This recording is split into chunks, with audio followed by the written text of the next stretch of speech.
ça fait plaisir. C'est le matin, donc je suis venue chercher Koto et sa femme. Donc, sa femme doit aller pour un petit test ce matin, voir si elle va accéder à l'école. Mais néanmoins, en même temps aussi, on doit continuer avec eux. Vous savez, c'est demain la journée mondiale de la santé mentale.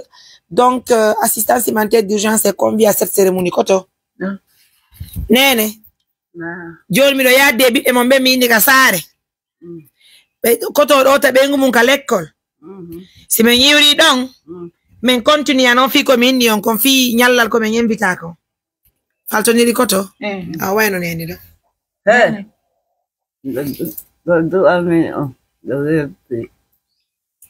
E foko on me odo Koto. Ko amene. Ko baba. Cada comen me vaya yo.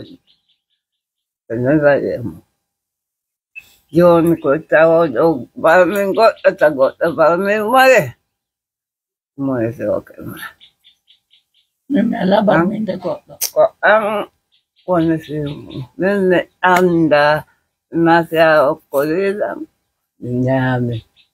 Ajote me va a batir a subir. Oh, Johnny men nani Johnny men den tori duwa men yadde mabbe men hartira be kadi hando si Allah jabi nani awa aw Johnny Koto ko dum ka aw namarana wayno israbe ma miro engare jonan la va tengo nedan amen ande odo no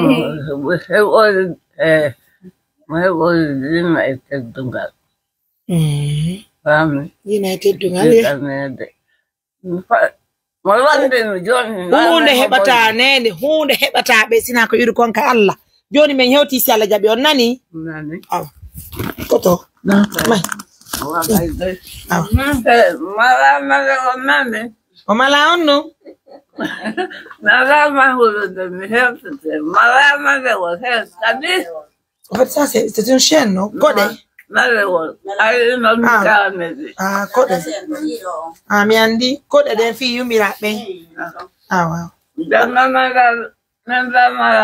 Jonna la maran ne wala code. Ondo sakma. Adi sakma ko. No ko so.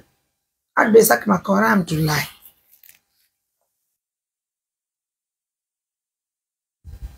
Mo ça fait plaisir. Ah, mi dune. Ah, wow. Heuti nani? Watu sakma yo madam. Watu sakuma yo madamu.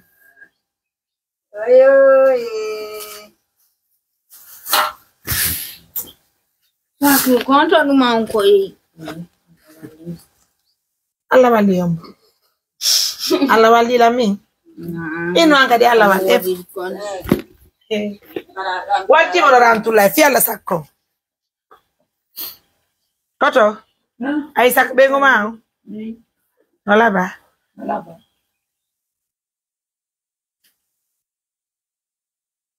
Mai. Chala mato amado. Aw. Barka mane. Barka. Ya tu. No, tú que ay la mano mía. Vaya. Vaya. Na. Ah. Ça c'est Koto.